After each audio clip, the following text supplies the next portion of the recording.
Then sila pa yung makikinabang dahil ayaw natin ng cancellation kahit pinabastos na tayo, wag natin silang i-cancel. 'Di ba? I do not agree dun sa ganun namang klaseng kinembot. Hindi ako nag-a-agree. You're just saying na I'm not gonna buy your products. Yeah, oo. As simple, it's just like I'm not gonna want bumili, di bala kayo. Oo. Unang-una, they don't have any right over your money. Yeah. It is a business transaction. So, di wag kang manood, simple, di ba? Boycott. Boycott, unang-una, bumibili, di ba? Si Joey bumibili siya ng produkto ng PNG. Kung nakita niya, punyata pala itong PNG, ito palang eksena, hindi kita papayamanin. We have to be, we should not be on the defensive, no? Kasi nakita ko yan yung mga DDS na nagtanggol pa nila yung si ate girl. Masyado na tayong binabalahura yung mga yan. And tayo ang may poder, like you said, kasi 40% tayo based doon sa WRN numero survey. Tayo, may political clout tayo. Ang lakas ng loob ng mga yan, di ba, para gagawin tayo ng butt of the joke, sila nga yung minority. Di ba? Katulad ng nangyari lately, yung hindi na-proclaim yung Duterte Youth Party List. Tapos, yung may nakita mga comments from yung mga woke, yung mga leftists na deserve. Kabataan Party List, 300,000 votes lang kayo. Tapos, ganyan yung banat nila sa Duterte Youth na 2.3 million votes. Diba? Saan nila kinukuha yung yabang nila?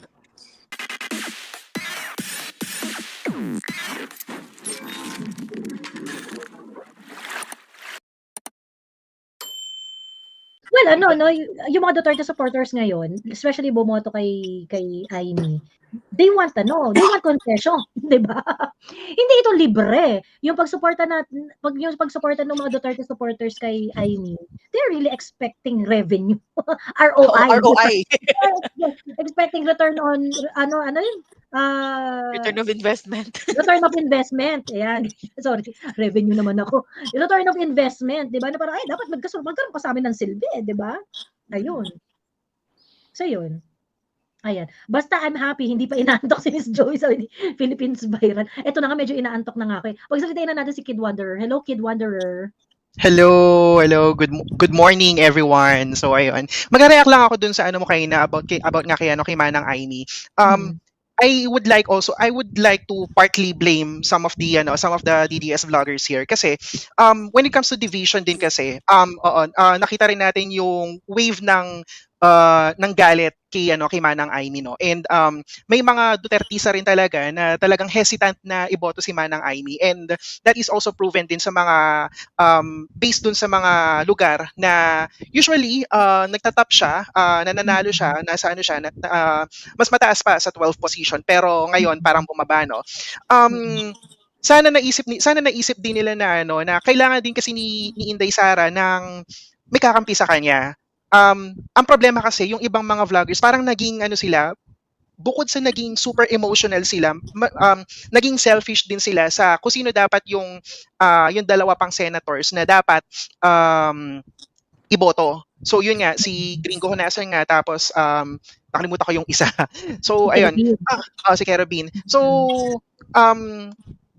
sana naisip din ng mga botante natin na lalo na yung mga DDS voters nga na kailangan ni VP Inday ng kakampi sa Senado, and one of them is Manang Amy, no.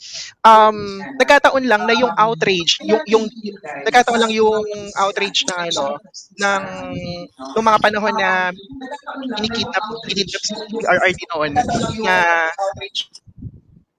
wala yata si Manang Amy noon. So wala si Manang Amy, wala rin yung ibang mga senators na dapat i-save si PRRD dun sa pinagkidnapan niya, no. So rin to, lesson learned din sa atin to na hindi tayo dapat nagpadala sa emotions natin, lalo na dun sa ibang mga DDS or mga Dutertista, kasi sino ba yung mata sa Duterte na nasa posisyon ngayon, di pa si VP Inday. So we should have dapat mas naging naging matalino din tayo, sinantabi muna natin yung galit natin. At saka before na discuss na rin naman natin to na dapat yung galit natin mas tinutuon natin sa malawakang korupsyon na ginagawa ng nasa House ngayon, na until now hindi pa nadidesisyon na ng Supreme Court kung kamusta na yung budget natin for 2025. Hello, yung ibang mga congressman dyan sa naubos na yata yung yung ayuda nila dahil lang sa pinirma nila yung impeachment ni VP Inday. So ayun, sana itong 2028, itong darating na 2028 elections, mas mag-unite tayo kasi mga mga pinks na yan na na puro MSG ang utak, kulang sa taurine, puro kape lang ang puro puro milk tea lang yun nasa utak nila, parang may strategy nga. Parang nakita ko yun sa post mo, no? Or sa, dun sa post ng isang vlogger nga na dapat daw yung algorithm daw ng mga cellphones daw ng mga matatanda, ng mga parents, dapat daw nakapag sa iba. So, ako, Parang talaga yung mga to eh. oo, Matarantado. Inutusan pa talaga yung mga bata na i-tinker yung, i-violate yung privacy ng mga magulang nila. Diyos ko, correct. Correct. So, Mm. ayun, this coming 2028 election, siguro ang tanong ko is, sino ba ang feasible or sino ba yung mga re-electionees na Duterte, mga DDS na senator na sa tingin natin pwede nating i-consider na tumakbo sa 2028? Ako, I'm rooting for Attorney Jimmy Bondoc at saka kay Vic Rodriguez. Mm-mm. Mm-mm. Who do you think Ayun. kaya? Who do you think kaya yung feasible na pwedeng tumakbo na DDS this coming Mahintay 2024 ako sa Senate? maghintay ako sa audition sa 2028. Kasi sa 2028, magkakaroon na tayo ng audition. Ayan. Ay, ganda yan. Marami na tayong magiging choices dyan. Ayun. So, ngayon pa lang, yung mga gustong umalign sa mga Duterte ng 2028, dapat ngayon pa lang magpakitang gilas na sila. Because 2028, it's going to be an audition. At maraming mag-audition. Hindi na yan yung bitin, ganun. So, babalikan ko yung question mo sa 2028. Yes, Daniel. To answer nung question ni Kid Wanderer, na sinong pwedeng maging candidate of Duterte for senator in 2028, my item thinking Richard Gomez, si Goma. Pwede. I agree. Or si Lucy. Pwede. Parang feeling ko mas I go okay for si Lucy. Oo. Mas senatoriable si Lucy kaysa kay Richard. Either Pero, of the two. yeah, oo. Tingnan natin. Binabanatan. May konting binabanatan niya yung Tulfo, hindi siya pumirma sa impeachment, sabi niya may paninindigan yung congressman ninyo, tinatanggol niya yung war on drugs ni Digong sa Quadcom at sa mga interviews sa ANC, at inaaway, sino yun yung Ormoc, yung drug lord? Kerwin Espinosa. Yeah. So, kaway din niya. So, we see na, slowly. Sabi, Daniel, wait lang ha. Sabi kasi nila, may dalawang comment kasi dito yung sasabi, instead of blaming those who didn't vote for Aimee, why not blame Aimee for showing support to it? Actually, ang tawag dito, nagsusupport siya. Kaso nga lang, every time na nagsusupport siya, tinatablo siya ng mga Duterte supporters. Umami na kayo dyan. Diyos ko po naman, ayaw naman tanggapin yung katotohanan. Yung PI, sinusuportahan niya si PRRD doon kasi si PRRD ayaw ni PRRD ng PI, di ba? O, suportado niya si PRRD doon. Nagpa-hearing siya and whatsoever, kaya nga hindi nag-prosper yung PI eh. Yung mga, ibang sa mga tawag dito, yung ibang mga stand ni PRRD on foreign policy, yun din naman yung stand ni Aimee. Di ba? Ayun. So, actually, tapos nag-release rin siya ng statement na kahit mag-isa ko na lang na Duterte, tatayuan ko ang ganyan-ganyan. Wala akong pakialam. Meron rin siya mga ganang statement. Meron rin siya mga kaso nga lang, tinatabla parati siya ng mga Duterte supporters na parang, ay hindi pa rin kami convinced, ganyan. Reviewin nyo guys, reviewin nyo. Well, ang talaga niya, hindi lang kasi magiging convinced, no? And I just have to accept that chika. Ang noon is, alam mo, lahat naman ng group, meron yang extreme. Meron yang moderate. At meron yang paswing, ganyan. So, wag nyo kasing, you have to be realistic about assessment of groups, okay?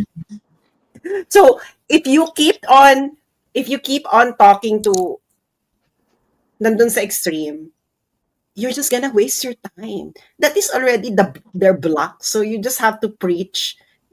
Wala na yun. You have to know your audience. Is your audience the extreme or the moderate or those? Actually, or those? oo. Gusto ko i-point out.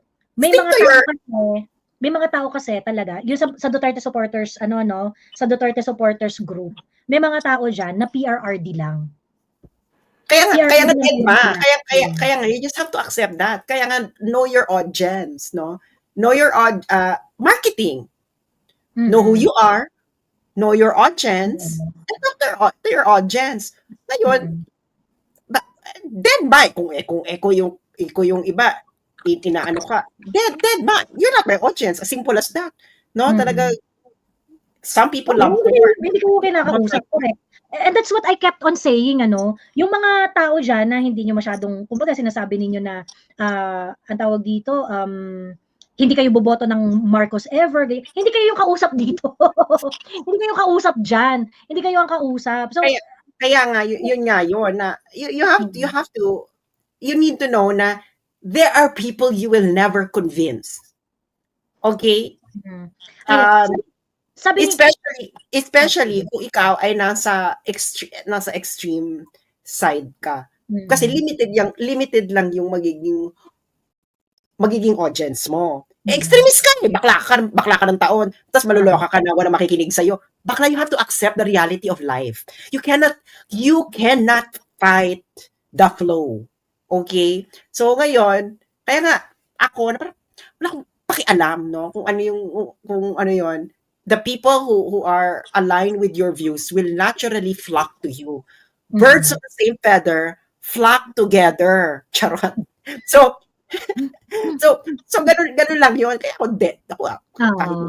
Magkagulo kayo dyan, etc. I have my point of view. People share my point of view. They come to me. Ngayon, kung gusto nila ng extreme point of view, meron din naman mag-o-offer ng extreme. May mag-o-offer naman yan eh. Pero hindi tayo magkikita dyan. Oo. Hindi naman tayo mag-agawan. Magkaiba ang ating inumin. My milkshake is better than yours because in the first place, hindi naman milkshake ang siniserve mo. True, oo. They just want your viewership. When they do that, diba? Hindi nga nila makukuha yung viewership. They cannot get my viewership. Hindi nila makukuha yung viewership mo kasi ang point nga kasi doon, Daniel, hindi mo basta makukuha yung viewership mo kung yung mga tao, they come to you because they agree with you. One thing that you have to remember is that your audience are thinking. Hindi naman yan yung parang pupunta sa'yo ng clean slate eh. Meron ng thought processes yung mga yan. So, ibig sabihin, your audience who will come to you would somehow align with your wavelengths because before they come to you, they process the information themselves already. Ganon. Oo.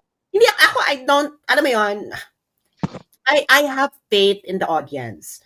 I'm not saying that they're going to be geniuses or brilliant. I have faith that they know what they want. Yeah. Period. Ganon lang kasimple yun. I respect them. They know what they want. Now, in every society, there will always be people who will not be open to variations in ideas. And I respect that. I don't like you. I may not want you to be in my dining table, but it's okay. You know, this is not high school. This is not high school. We don't need to be loved and liked by everyone. This is real life. Correct. This is real life. Exactly. Ayun. Sagutin ko lang si Chris Abenoja, no? Sabi niya, Joey, mali ka doon. Di yun position ng PNG. Ano ang sinasabi ng isang stand-up? Kung sa fact sheet nga ng PNG na binibigay sa mga distributor, may disclaimer na di nila pakikialaman paano ginagastos ang budget. Chris Abenoja, unang-una, mali ka. Wala akong sinabi na posisyon ng PNG yung posisyon ng stand-up. No. In fact, hindi ko issue yung stand-up. Ang issue ko, yung PNG employee. Yung nagtanong. Yung nagtanong ang Ate Carla. Oo, at ang issue ko dito is ganito, okay? Diyos ko po naman, ano ba naman? Dito ako nabubwisit yung nagre-react sa opinion ko pagkatapos hindi naman pinakinggan yung opinion ko. Doon ako nabubwisit, yung nagre-react kayo, nire-rebat nyo ako pagkatapos hindi ko naman sinabi yan. Meron ba akong sinabi na yung stand-up, yung opinion ng stand-up, yun ang opinion ng PNG, Chris Abenoja? Wala akong narinig. Purutin kita sa singit dyan eh. Ang problema ko, ganito, okay? Ang problema ko, yung PNG employee was not sensitive enough, okay? Was not sensitive enough. Ngayon, nagtanong siya, umeksena siya, in-upload niya sa social media yung kakupalan niya, okay? Ngayon, she is a PNG employee. Whether CEO yan or lowly rank and file employee yan, you are representing your company. Your company whose clientele includes Duterte supporters. True. Yumayaman sila sa Duterte supporters eh. Whether ang nangbastos dyan, CEO or yung empleyado nila, we should teach them to respect us. Yun yung point ko dyan. Yeah. Ngayon, kung ayaw nyong turuan na respetuhin tayo ng mga kupal, o edi kukupalin talaga nila tayo forever and ever. Amen. Okay? And like I said earlier, this is not just cancellation for the sake of cancellation. This is about having self-respect as Duterte supporters. This is about fighting our space in this society. Na putang ina ninyo, kung gagawin nyo kaming butt of your joke, may poder kami dito para gantihan kayo. Kung trip-trip ninyo, na ganyan-ganyanin kami, well, trip rin namin, i-boycott kayo. Diba? 40% tayo eh. 40% tayo. This is not just this is not just cancellation for the sake of cancellation. Ang sa akin lang naman dito, okay? Ang sa akin lang naman dito, kaya tayo binabastos nitong mga ganitong tao because we let them. Yes. And we try to justify for their own benefit. 'Di ba? Na parang hindi naman kasalanan ng PNG yan. No, kasalanan ng PNG yan.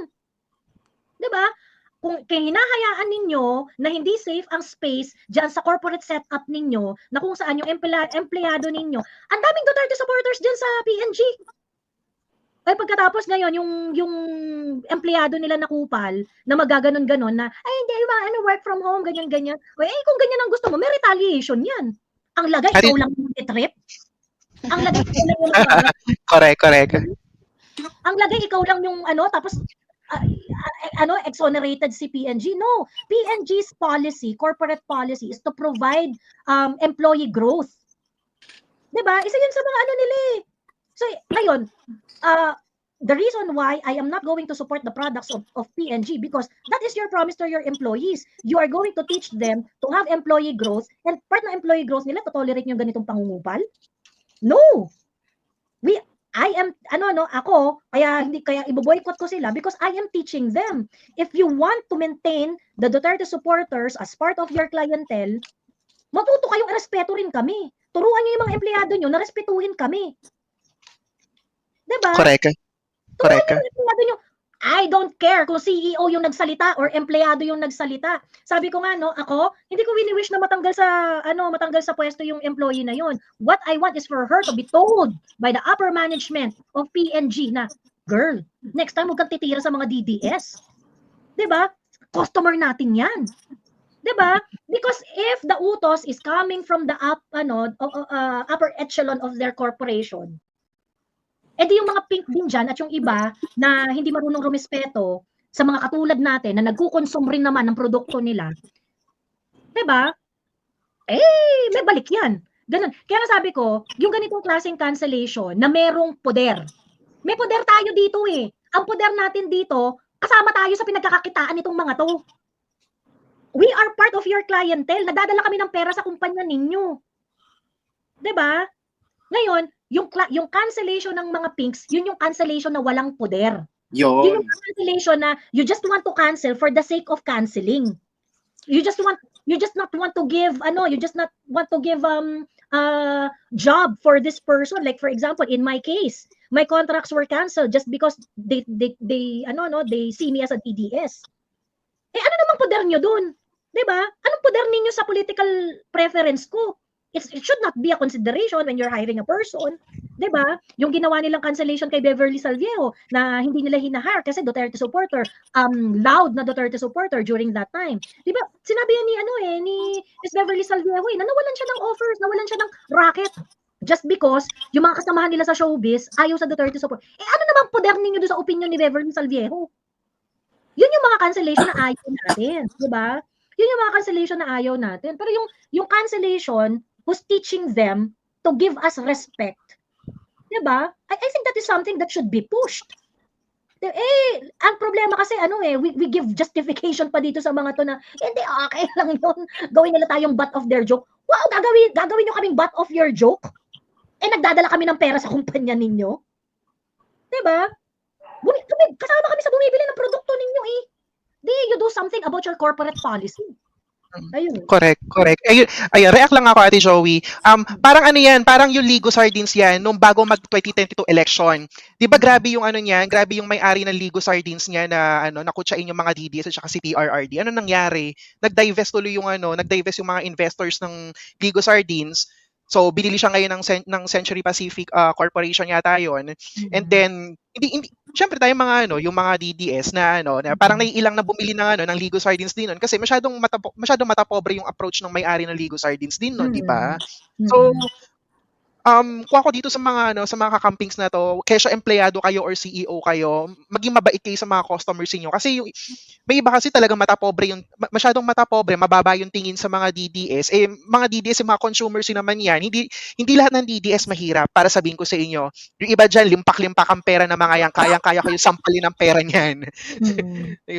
Yun nga so para sa akin, parang it's about time that we demand respect from these people, di ba? Parang kung ayaw ninyo na mag-retaliate kami, respetuhin nyo kami. Ganun. Respetuhin nyo kami. Hindi yung parang, sabi ko nga, bakit parang kami pa yung nag-a-apologize for choosing this political preference? When in fact, dapat nire-respect, yun nga dapat yung default Di ba? Yun yung default. Dapat chill kayo sa amin. Ganun. Tayo naging butt of the joke, tapos tayo pa magsasorry. Oo, di ba? Bakit? Ayun. Did they even issue like a public apology or statement from PNG? None. Dead ma sila.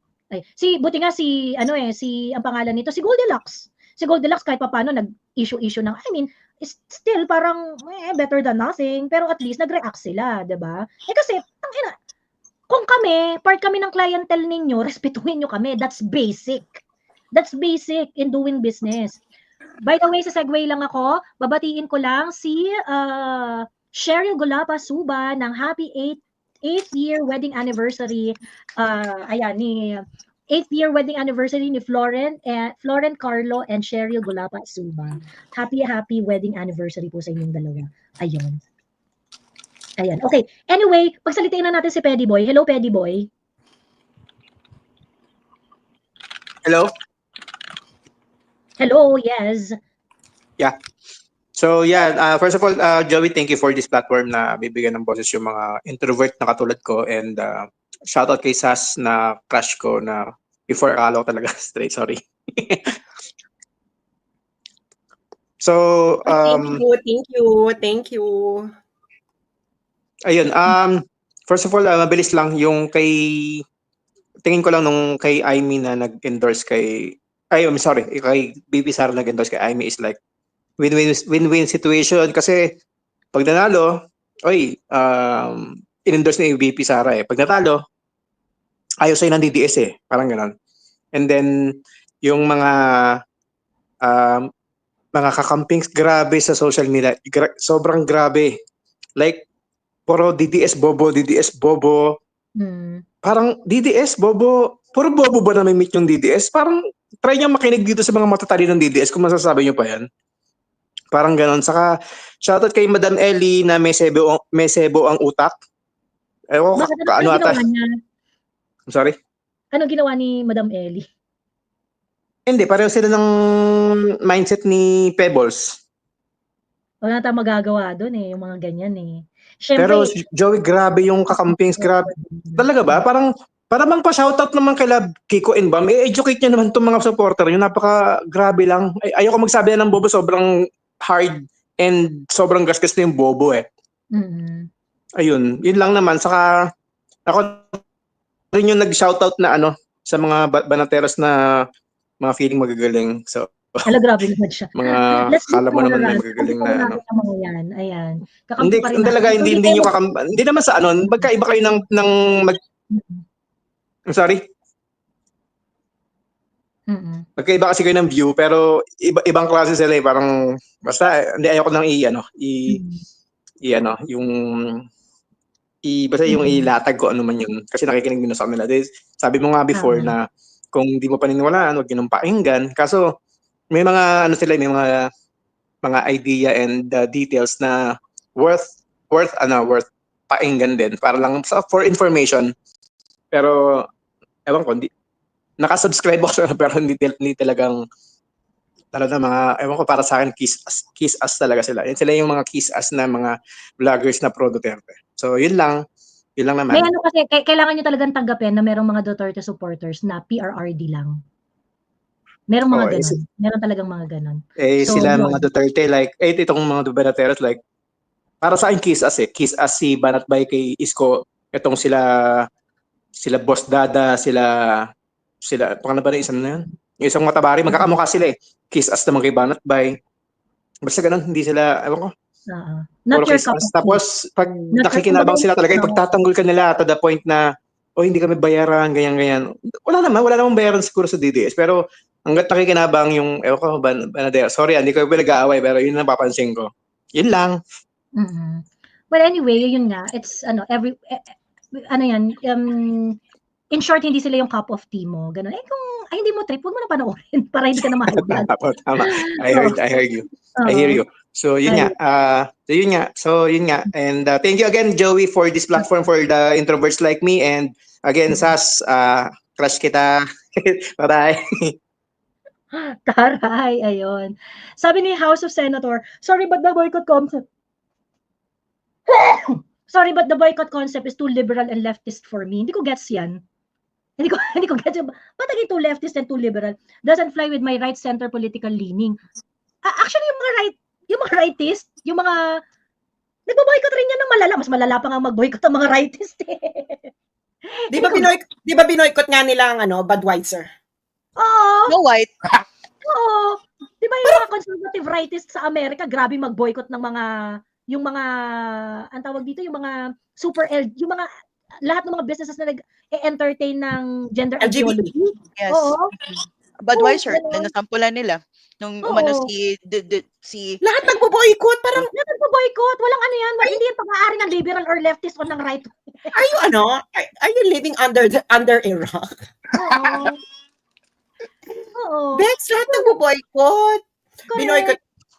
Lahat nagbo-boycott. Binoycott ng, marami binoboycott ang mga right-wing, ha? Lahat nagbo-boycott because, well, it is actually a very conservative idea. Your money is your decision. Correct. Actually, ngayon, kung ayaw mong bumili because itong kumpanyang ito ay may mga tarantado, problema ng kumpanya yun. Correct. Why? Kasi nga, diba, well, that's the logic of capitalism. ang difference kasi ng pinks or yung mga woke na nagbo-boycott, it's because they boycott the person kasi hindi aligned sa political leanings nila. Or sa whatever, In which wala naman silang poder doon, di ba? Exactly. Wala kang poder kung ano yung political preference ng individual. Kasi sarili niyang agency yun. And this is not what I'm doing to Ate Girl. What I am telling Ate Girl is, Ate Girl, wag kang tanga. Wag mong dalhin yung politics mo sa workplace mo. Diba? Yes. Pagkatapos, kayo, PNG, wag rin kayong tanga. Wag niyong hinahayaan yung mga employees niyo na dalhin yung kanilang politics sa workplace. Kasi, Duterte supporters, ang isa sa mga nagpapayaman sa inyo. Diba? You should learn this. Diba? You should learn this. Matuto kayo sa ganitong it is about having self-respect. Ako, I am tired of understanding the disrespect of these people. Diba? Adult na kayo nandiyan na nga kayo, nagtatrabaho na nga kayo Adult na kayo basic lang to matuto kayo. Diba? Shape up. O ngayon, hanggang di kayo nag-shape up, di tanggal kayo sa grocery list ko. Diba? Kupal kayo Ba't ako bibili sa inyo, pinagtatawanan nyo kami? Ang lagay yayaman pa kayo sa amin? Diba? Change your corporate policy. Okay? Change your corporate policy. Do not involve politics in your in any of your corporate events. 'Di ba? And then I'll think about it kung ibabalik ko kayo sa grocery list ko o hindi. Pero Joey, going back now, speaking of anong ginawa ng Milo nung sa Carlos Yulo na issue? 'Di ba? Tinanggal nila si Carlos Yulo mismo sa brand nila. Even namang Milo ngayon, wala nang Carlos Yulo. Imagine, 2 champion siya, 2 gold medalist siya. Pero wala siya sa Milo, sa packaging, wala siya. Because Milo understood na yung bumibili ng nag-grocery, mga nanay usually. That's how should PNG handle this. At least maglabas man lang sila ng statement na we don't encourage among our employees Yes. to ganyan. This is something that we have addressed because we want our corporate space to be apolitical and yung mga ganon, yung mga ganong echos, and that is asserting respect for the Duterte supporters. Na consumers nila. Oo, that is asserting respect for us. Hindi yung parang hindi yung parang alam mo yun, sila pa yung makikinabang dahil ayaw natin ng cancellation kahit pinabastos na tayo, wag natin silang i-cancel. Diba? I do not agree dun sa gano'n namang klaseng kinembot. Hindi ako nag-a-agree. You're just saying na I'm not gonna buy your products. Yeah, oo. As simple, it's just like, I'm not gonna watch. Hindi ko bumili, di bala kayo. Oo. Unang-una, they don't have any right over your money. Yeah. It is a business transaction. So, di wag kang manood, simple. Diba? Boycott. Boycott. Unang-una, bumibili. Diba? Si Joey bumibili siya ng produkto ng PNG. Kung nakita niya, punyata para itong PNG, ito palang eksena, hindi kita papayamanin. So, it's actually voting with your money. Yeah. So, as simple as that. Now, yung mga it will do harm than good, yung madadama yung mga empleyado nila, well, you are in contract with your employer, not with me. Correct. And I am not in the business of looking after the welfare of their employees. True. Diba? Ang transaction mo, pag bumibili ka ng produkto, hindi yung employee, kundi yung kumpanya. Correct. So yun as simple as that. Now, yung cancellation kasi ng mga pink, ang ginagawa kasi ng cancellation, yung, wag niyong bigyan ng, yung talagang brutal. Actually, magkapareho sila ng cancellation tactic ng BBM administration. Kaya nga ito, pag itong mga camping, napunta yan sa kapangyarihan, ganun din ang gagawin yan sa mga kritiko nila. The same. Mas malala pa yan. True. Ayan. So yun. Correct. Ako, I'm so sorry, but I am not going to justify their disrespect. Okay? Sa akin, I'm really going to push back. I'm not here para tawan-tawanan ninyo. I am not here para api-apihin ninyo at gawing butt of jokes ninyo. Kaya ako nga dinimanda si Barbers eh. Di ba? Kaya ako nga dinimanda si Barbers. Paulit-ulit niya sinabing fake news kami. I'm so sorry. Kung hindi ka kikilos dyan, wala. Ganyan talagang trato sa'yo forever. Siguro, ayun, react lang ako. Siguro ang advice ko kay ate girl, kung magiging kupal siya sa mga DDS or doon sa mga tao na hindi niya kapareho ng kapartido, sabihin na lang niya within her circle of friends. Sila na lang magkupalan. Hindi yung kailangan pa niyang gumamit ng platform or ng Facebook or gumamit pa ng corporate events. Kasi yung corporate events, syempre, the company ang ang nire-represent din yan eh. Kung mangungupal siya, sa mga friends lang din niya. Tsaka kung magdi-disrespect lang naman din sila ng mga tao na hindi nakapareho ng partido, no? Ilugar nila kasi yun nga, gaya nga sabi ko kanina, consumers tayo, malakas ang purchasing power din natin. Masyadong nilang nilalakihan yung ulo nila. Masyadong mataas yung pride nila. Hindi nila alam na may ibang mga tao rin na nasa paligid nila na mas marami, no. Ayun. Ay kasi nga wala ka namang magagawa eh. Yung mga pinks na sa totoo lang hindi mo na mababago yung utak ng mga pinks na sobrang rabid. They are really going to demean you. They are really going to ganyan. Because they don't think there is consequence. So, babarubalin ka nila sa personal space nila pag hindi mo sila naririnig, babarubalin ka nila sa public space, babarubalin ka nila sa office of work nila, sa place of work nila. So ngayon, it's up to you. Would you like to be disrespected all the time by these people? Or you're going to limit their space kung kailan ka nila i-disrespect? I mean, alam ko naman hindi niyo ako gusto eh. E di pagka hindi niyo ako gusto, mag-usap-usap na lang kayo sa inuman niyo kami pagkwentuhan. Pero kung ipapublicize mo pa yan, kung ipapublicize mo pa yung galit mo sa amin, 'di ba? At i-content mo pa yan ng bonggang-bongga, di prepare for the wrath, 'di ba? Of the Duterte supporters. Ayun lang. Huwag tayo patalo sa mga pink na BBF pro NPA. Aping-api, wow, sabi ni Ryan M. Paanong aping-api? Pero you know what, Ate Joey, tama yung sinabi mo kanina eh. Nakakatakot na itong mga kakampings na to eh makapasok doon sa makapwesto doon sa kapangyarihan, lalo na yung mga matataas sa posisyon. Kasi ito nga ngayon pa nga lang nararamdaman na nga natin yung pagsupil sa freedom of expression. Eh paano pa kaya sila, di ba? Yung tawag dito, kaya na-suspend yung account ko, pinagre-report ako ng mga yan eh. May isa pang report sila sa akin na raw ako, gusto ko raw mag-S. So ngayon, si Facebook nag-notify sa akin, would you like to have a conversation with, because we receive a notice that you are S. S-dal daw ako, ganyan.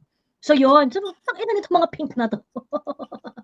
Nagre-report yung account ko. Ayun. Sandali, anong ESDA? Suicidal.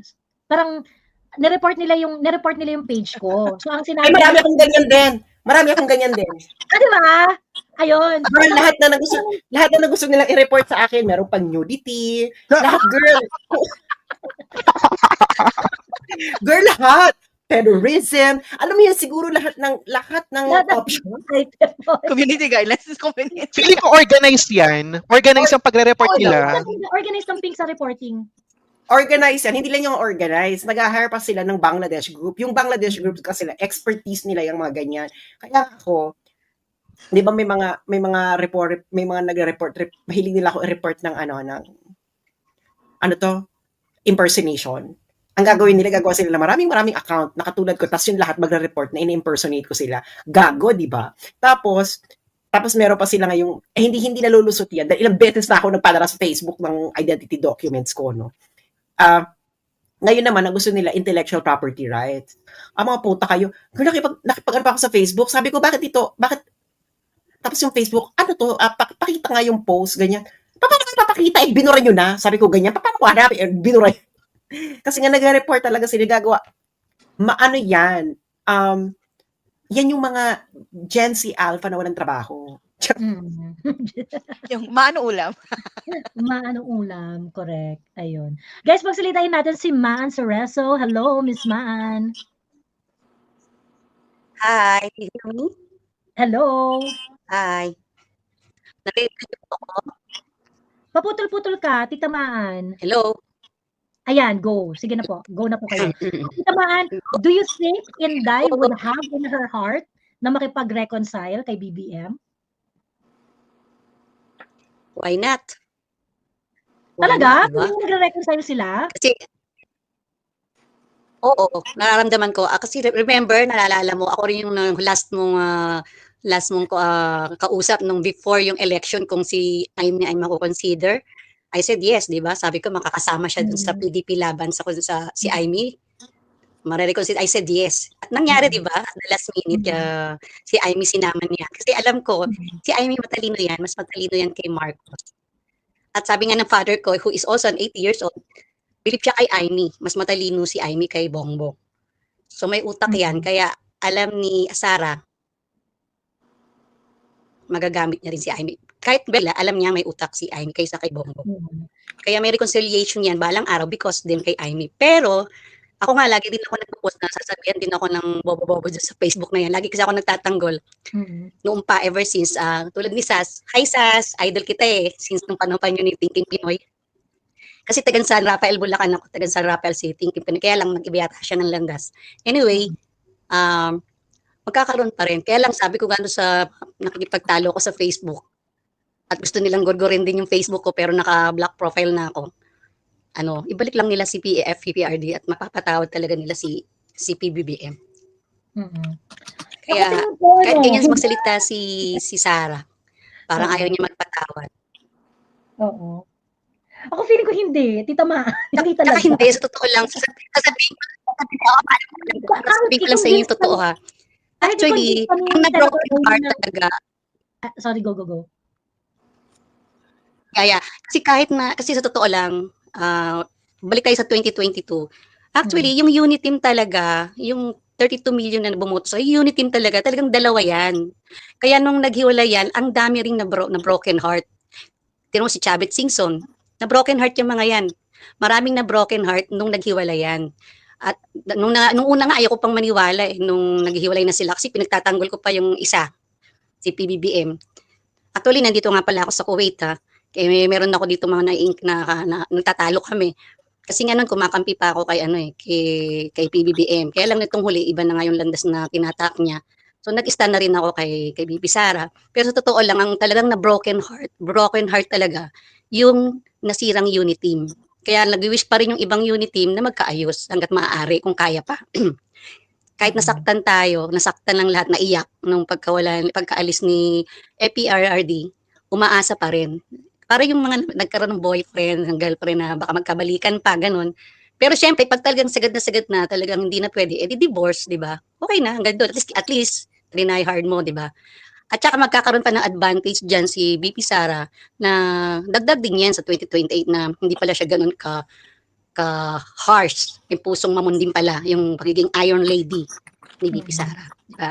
Balang araw, advantage din sa kanya yun, di ba? Pero ang aim natin ngayon sa ginawa ni PBBM na reconciliation daw, kailangan talagang ipabalik niya. At kung kaya niya i-cancel ang impeachment, go. Bakit hindi?